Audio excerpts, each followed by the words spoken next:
Good afternoon, sir. Good Good afternoon, afternoon. good afternoon, Tarun. Can you hear? Good afternoon, sir. Yeah, good afternoon. Tarun, briefly Yes, sir. introduce yourself. Sir, my name is ATLA THARUN TEJA. Uh, I hail from Warangal, Telangana.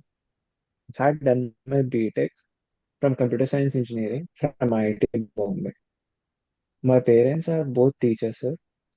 My hobbies are practicing heartfulness meditation and going for treks. Also, you have joined IRMS now. Yes, sir. Your internet is Sir, am I audible? yeah audible. But it in between. Can you hear us? Sorry, sir. So, could you just give me a moment? I'll check. Yeah. Yes, sir. Now it's okay. Yes, sir. Yeah. You have done computer science from IIT Bombay. Okay. Now and worked in IRMS. Now we're in IRMS. Okay. Yes, sir. Okay. Yeah. What do you feel the contribution of India in area of mathematics? Sir, even from ancient history, India has contributed vastly to field of mathematics, sir. With respect to number system, zero had the origin from India, sir, by Bhaskaracharya. Similarly, numeral system and algebra had heavy contributions from Aryabhatta, and Pythagoras theorem by Bauddhayana, and quadratic equation by Sridharacharya. So, sir, the list is long with respect to contributions of maths. And Okay. recently, sir, and also recently, sir, many Indian origin mathematicians had achieved Fields Medal Fields Medal in recent years, sir, in 2022 by Manjul Bhargava. Okay. In your opinion, what are the impediments to research and development in different sector, including manufacturing in India? Sir, uh, firstly, sir, the issues with respect to research in various sectors of India are the contribution of research in whole GDP is minuscule, sir. It is only 0.7%. Of that, 66% contribution is mainly for the government expenditure, and private expenditure is comparatively low as compared to developed industries, sir. And thirdly, sir, the focus of research is skewed mainly towards IT and pharma sectors with low research focus on manufacturing and other sectors, sir. Fourthly, sir, IPR ecosystem currently in India is having changes with respect to having more personal and laws being more supportive of IPR, sir. But due to the issues that were there in before, a research ecosystem had been facing issues, sir. Okay. Okay. Now, recently in software, Global Capability Centers, GCC, yeah, they are, I think, there is a growth in GCCs in India. Will Yes, it sir. help in increasing the R&D facilities in the specific areas at least? Sir, I believe that it will add to the research efforts by India, sir. But it is only distributed in specific areas, sir, where there are high FDIs and FIS are seen. So they'll be adding to the effort, sir. But there is a need for more inclusive effort across various regions across the country, sir. Okay. In as a citizen, why do you feel we still struggle to give normal daily services to a citizen in spite of having the IT growth in India? At the same time, we have a highly efficient e-commerce models, 10 minute, 5 minute, even less than that. What might be the reason? Sir, firstly, sir, I have to respectfully disagree with the first statement, sir. Okay, With respect to the services being provided to citizens, sir, the quality of services is improving, sir, and basic services are being provided. But, sir, there are issues with respect to the service quality and uh, the pace of service being provided due to leakages, as well as sometimes issues in targeting the beneficiaries, inclusion and exclusion errors of welfare schemes. These issues are happening, sir. There needs to be efforts in this, but uh, The the basic service there is a need for improving the basic service quality, sir, but there is work going on upon it. Okay. Okay. And you're in a IRMS or yet to join the IRMS? I have joined IRMS this December. Okay. This now this month only. Yes, sir. Yeah. Yeah.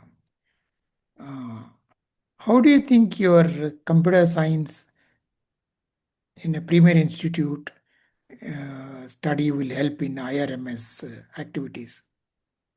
Sir, Indian Railways is a fourth largest employer across the country, sir. With respect to rising e-governance across all domains of the country, I believe that my skills learned as a computer science graduate, as well as also a student of BTech, they can be utilized in Indian Railways, sir. We can utilize 5G and 6G communications in railway services. And secondly, sir, we can use IoT to improve security protocols of railways. Thirdly, we can use blockchains or we can bring in AI to improve accounting functionings. So, sir, I believe that with any technology that is being improved upon, that can be utilized in growth of railways, sir. Okay, thank you. Thank you, sir. So, should I address you with Tharun? Yes, sir. Okay, Tharun. What's the operating ratio of Indian Railways? Sir, as per financial year 25, sir, I believe it to be 98.34, sir. So, what does it indicate? Sir, it indicates that we are spending 98.34 rupees to get a return of 100 rupees revenue, sir. So how would you suggest as measures to improve the operating ratio? Sir, firstly, there is a need for rationalization of crop subsidization existing across freight as well as passenger sector, sir. Secondly, there is a need for improvement of infrastructure and as well as rationalization of utilization of resources of railways, sir. For example, utilization of resources for in national investment pipeline and national monetization pipeline. Thirdly, integration of logistics, sir. Due to high logistics cost, in cost of railways is rising, and that is a major issue leading to the high operating ratio, sir. Fourthly, freight is mainly focused upon coal, sir. So that also needs to be more diversified. Okay. So, can you tell me the cost of running a Rajdhani from Delhi to Mumbai? I'm sorry, sir, I'm not aware. Nobody is. That's the point. So, now tell me, who won the Nobel Peace Prize 2025? I'm sorry, sir, I have read about it, but I can't remember the name. Okay. Who wrote War and Peace? Sir, Leo Tolstoy. Okay. So, what do you recall about Leo Tolstoy other than the name of his novel? Sir, I'm not aware of his work, sir, generally. Okay. So, tell me, give me a synopsis of the conflict between Russia and Ukraine. Origin, reasons, continuity, possible solutions. Solution proposed by America, acceptable, not. Please. Sir, primarily, the conflict had origins from the uh, dismantling of USSR, sir.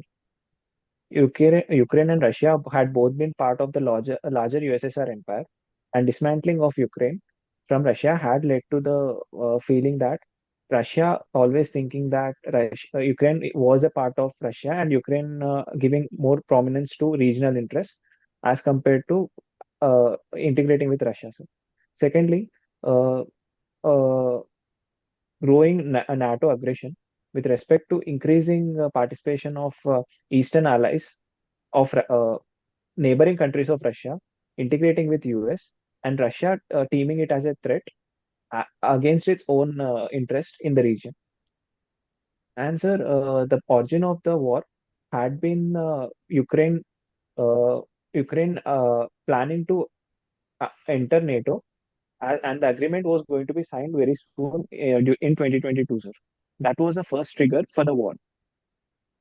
Secondly, sir, uh, coming to the existing solutions, sir. Solutions firstly would be bringing both the countries on the same table and understanding the differences and working with each other in diplomatic channels rather than on a war front, sir. So there must be adjustments made by both countries and protect their sovereign interests and strategic autonomies, but only by diplomatic channels mediated by countries such as India or other countries which are neutral to the issues.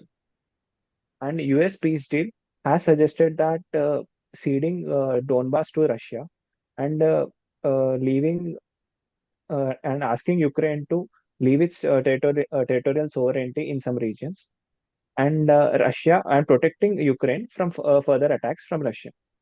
This has not been acceptable for Ukraine, sir, and further protection of Ukraine has not been acceptable to Russia. So this issue is still ongoing, sir. How could you presume that India can mediate between these two countries? I'm What sorry, sir, standing there do we was an have? issue with the net. Could you please repeat the I question? am saying, how do you presume that India can mediate between these two countries? What standing do we have? And besides, Sir, both countries have internal affairs, they can just rub it off. yes, sir. India as a neutral third party in the world, sir. India does not need to take a part as a mediator in this war, sir. But India being a proponent of peace and India's ideals as being a Vishwaguru and Vishwabandhu, India can take this role, but it can only bring both the parties on the table to discuss it. They Do you have to think do the discussion on their own. do you think that we are really Vishwaguru, or it is just a jargon which is used by the media and some people? In what matters Sir, are we India, Vishwaguru? Tell me the indicators, please. sir, India is working towards in inclusivity of all nations across the world, sir. Recent PM visit to Oman, PM visit to Ethiopia, PM visit to Caribbean islands, regions which had not been uh, which which are currently not that developed and are need of aid are being supported by India. Similarly, with respect to small island nations and giving them a voice with respect to CDRI programs and disaster management programs, I believe that India is working towards the development of all nations, irrespective of developed or undeveloped, sir. So, in this manner, I believe that it is trying to be a Vishwabandhu, sir. You mean to say UN has failed? Sir, UN functioning has its issues, sir. It was not able to mediate the war between Russia and Ukraine. It had not stopped the Israel-Hamas crisis. The ICJ's ruling had been disobeyed by Thailand in Thailand-Cambodia war. But at the same time, sir, UN is the only function is a main functioning centralized political body where all countries come to a understanding to a certain extent regarding various agreements, sir. For example, WHO is a functioning health body with respect to UNESCO, respect for even uh, environmental treaties, sir. For example, High Seas Treaty. So, sir, there is need to be work. There is work that is needed to be done, but UN needs to be reformed, sir. But it is not yet dead. Okay. What should be you are already an officer of the services. So tell me, what three qualities an officer must display at all times? So for me, the three qualities are compassion, perseverance, and innovation, sir. Okay. And where would you rate integrity, apolitical, neutrality, transparency? Sir, I believe that and compassion mainly, sir. Having compassion for the citizens and the service in turns leads to integrity and impartiality mainly, sir. And Okay, what will lead to what? That is a question of debate. Okay, over to Aditya. thank you, sir. Yeah, hi Tarun. Good evening, ma'am. Yeah. In Abrahamic religions, who is known as the God's messenger? Ma'am, I'm not exactly aware, ma'am. I'm sorry. I have to read more about it. You have studied in that school. Oh, okay, ma'am. I believe it to be Gabriel. Yeah, it is Saint Gabriel. Is it a Yes, Christian missionary school? yes, ma'am. Yeah, there is always an allegations regarding this Christian missionaries. They are like propagating their religion and doing some conversions with respect to religion. What is your opinion on that? Ma'am, I believe that as per the existing regulations on all minority institution schools, as well as my personal experience of functioning in the schools, I believe that the law is functioning well, ma'am. And there might be issues with respect to there are some instances of conversions, but with respect to the existing regulation and enforcement, I believe it is a I sorry, ma'am. Could I reframe my answer? Ma'am, I believe that with respect to the existing laws as well as the enforcement, there are some these particular issues existing in some areas now, but that needs more enforcement. But rather than blanket saying of such issues existing across all the institutions, so I believe it is an as an enforcement issue, ma'am, and improving it upon it is necessary. Okay. Oh, What do you mean by Dhruva 64? Have you heard of that term? no, ma'am, I'm sorry. Okay. Um, See, what distinguishes meditation on the heart from mindfulness of the mind? Ma'am, primarily, heartfulness meditation is a more of an emotional regulation exercise, ma'am, rather than of a exercise on concentration or focus. It is heartfulness meditation generally improves the compassion and a quality such as love, which are generally associated with heart as more, ma'am. Mindfulness meditation and other forms of meditation uh, aims to achieve more stability and improved thought process and thinking, ma'am. I believe they are two parts of the same coin, ma'am. Like from heartfulness, we can go to mindfulness, and from mindfulness, we can go to heartfulness. My choice of heartfulness, ma'am, What is meditation means? meditation simply means that to stay in the moment. Okay. You do trekking, right? Yes, ma'am. Where do you recently trek for? Ma'am, had recently trekked to Tikona Fort in Western Ghats, ma'am. Western Ghats, okay. Um, Now, is adventure tourism prioritizing thrill over safety? Uh, I, in my personal opinion, ma'am, I don't think that's the case, ma'am. There has been issues of accidents that are happening in adventure tourism, but that requires more regulation per se. But and the safety regulations that have been existing have been functioning well to a certain extent, ma'am. So the accidents have been an exception rather than the case.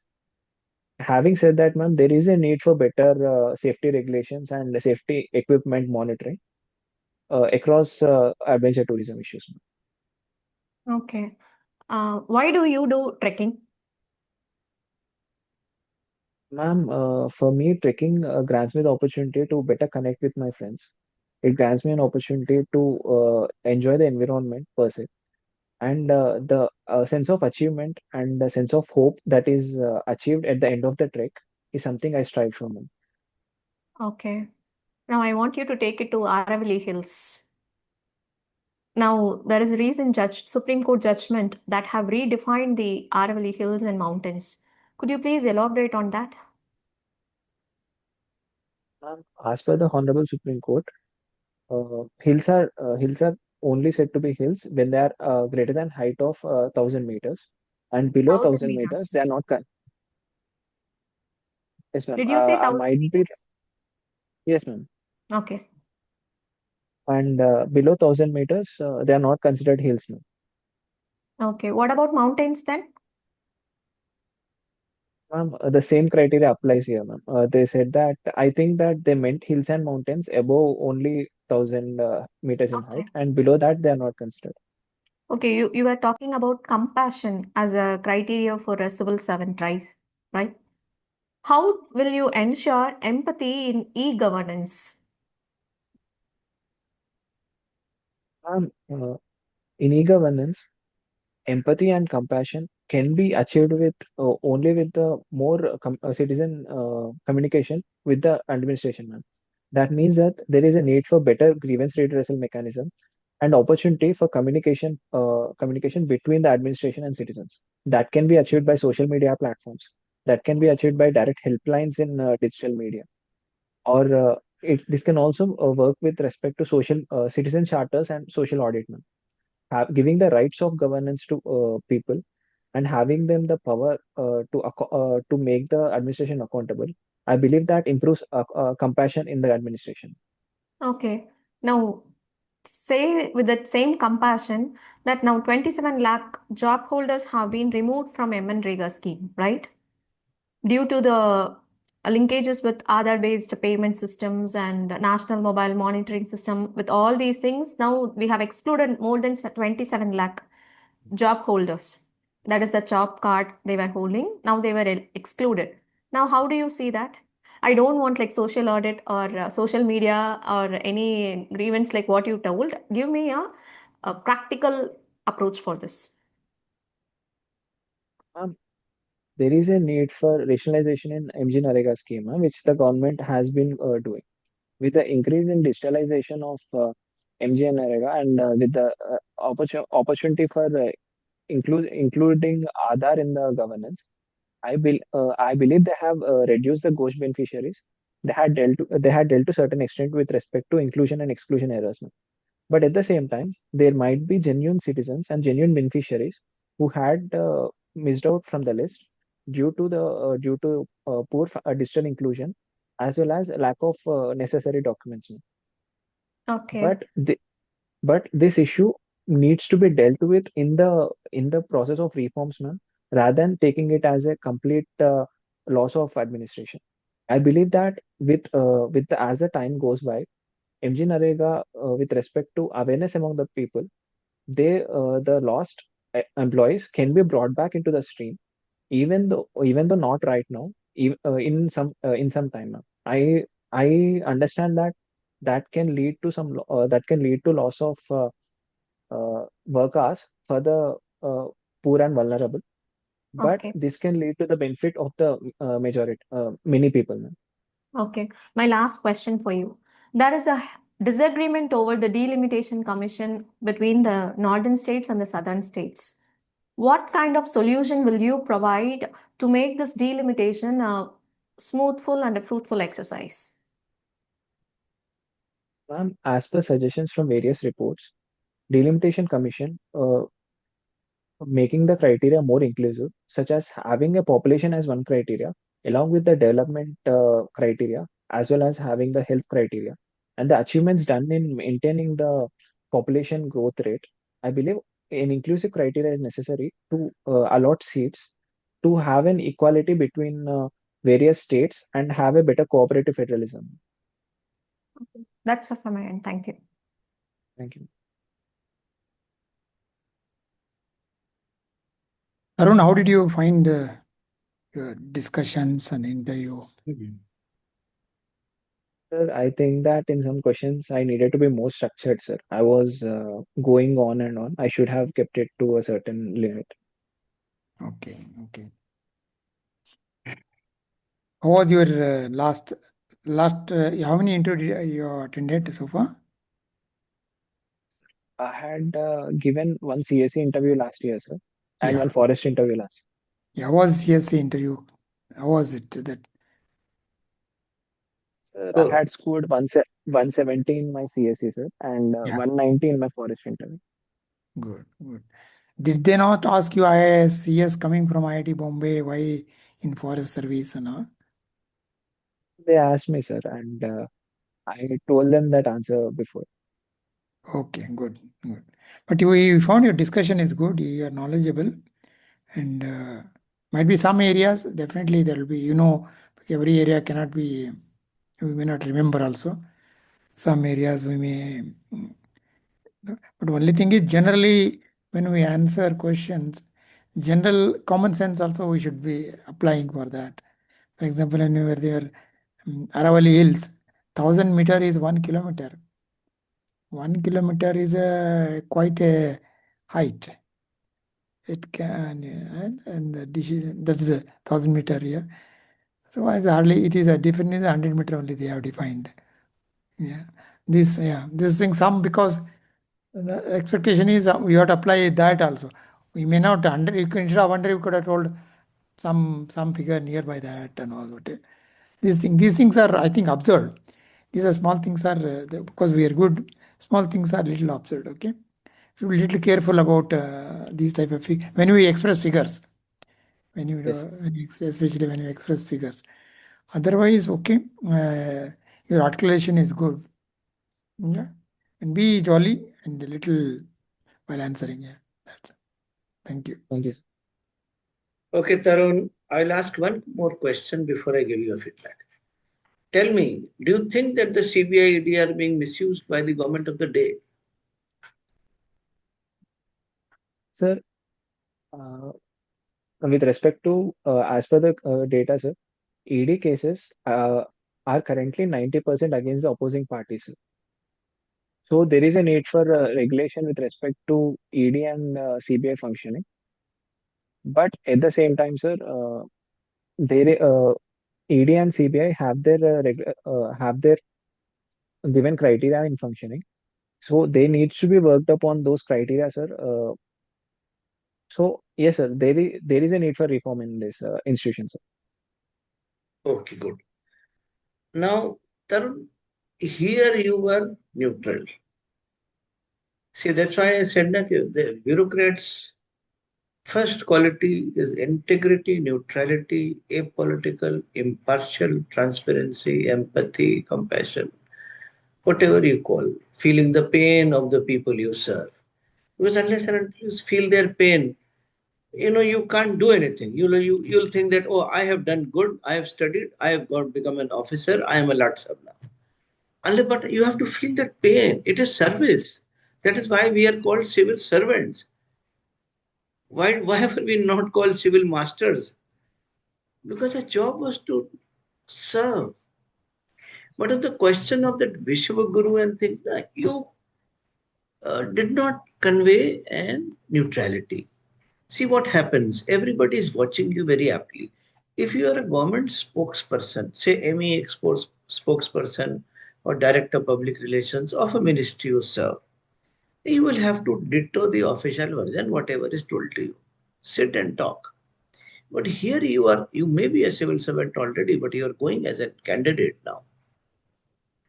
A candidate has to express neutrality and just a political mindset. Because see, Tarun, a government, if it doesn't repeat, goes out in 5 years. If it doesn't repeat. In a service fair, you may see 7 or 5. You never know. Right? So that's why I try to probe you. See, we do not stand. We are a section of our political people are saying that we are Vishwaguru and all that, but what does it mean? Is it more as just a phrase or does it actually transform anything? What success stories? Nothing but agreements. Agreements bilateral we have with every country. Everybody does it. Bilateral agreements are there. But have we resolved any wars? Have we stopped anything? Now, President Trump is trying to become Vishwaguru in his own sense because the might of his military is there. We don't even have that might of his military. He can decide to walk out of WHO or Paris Agreement or whatever and create an impact which may not be good for them or be good for them also. We never know. So just be sure to not enter into that territory which will create an impression that you're not politically neutral. Right? So last answer was balanced. I purposely asked it. That was balanced, sir, 90% of it. We need to reframe. It is required. And whatever is happening, if as civil servants we also don't want to see, then what are we there for? But here you are a candidate. I am telling you this so that you succeed. You get the service of your dream. Otherwise, I would have let it go. Right? Yes, sir. So Thank you, take sir. it in that spirit and be good with your answers. Good luck. Thank you, sir. Tarun, your communication is good. You are communicating what you want to communicate, but you have to brush up with your current affairs. Since you are from IIT Computer Science, I asked you regarding this Dhruva 64, which is a recent chip that is made by the CDAC itself, and it is like a supercomputing thing. So you should be aware of it. Then regarding RLS, that is a blunder. And I again asked you regarding whether it is 1,000 meters. You told yes, 1,000 meters. And that is a different criteria for hills as well as for mountains. Since you are in trekking, you should be aware of that also. Okay. Yes, And this meditation on the heart and mindfulness of the mind, I find it to be just like that. You frame that answer to somehow manage the situation, but you could have given a much more better answer, I felt. Okay, that is one thing. Then e-governance empathy question, I find it to be a very bookish answer. That compassion part, like social media grievance redressal you were telling, but already there is a lot of digital exclusion happening, but you're again going back to the social media and grievance redressal helplines. That's why I put it in the other way. Okay, but one thing I would suggest for you is look well in your DAF, work on your DAF first. Okay, then current affairs, very very important. Okay, and when you are giving any answer to any person, they may pick up the next question from there. For example, you told to Srikanth sir regarding this blockchain and AI in railways. I was about to ask you, but due to time constraints, I just stopped there. And the compassion and the empathy in governance, I took that from your answer to Sandeep sir. Okay, so it can follow up like this. Okay, just focus on that also. You will do good. Okay, don't worry. All the best. When is your interview? January 22nd. January 22nd. And regarding the Delimitation Commission, you told that various reports. You could tell that what reports are those. Yes. And in some questions, you don't have to jump into answer immediately, Tarun. You could take some pause, like 5 to 6 seconds at least, and then think of an answer and then communicate it. Because regarding that conversion question that I asked you, you started the answer, but you were like stumbling in between how to take the answer, whether to for or against. And one thing you remember, you don't have to do the PR work for the institution you have studied. You could have stopped like, I didn't face anything like that. There may be some occasions or some institutions may be providing. Like you can stop it just like that. You don't have to do that PR work for other institutions. Okay. That's it from my side. All the best. Yeah. Thank you, ma'am. Okay. She's made a very, very valid statement. No PR work. You're not. You're doing PR work for many other people also. No PR work. Okay. Thank you, Aditya. Thank Thank you, you, sir. Tarun. Thank you. Thank you, sir. Thank you, Okay. ma'am. Okay.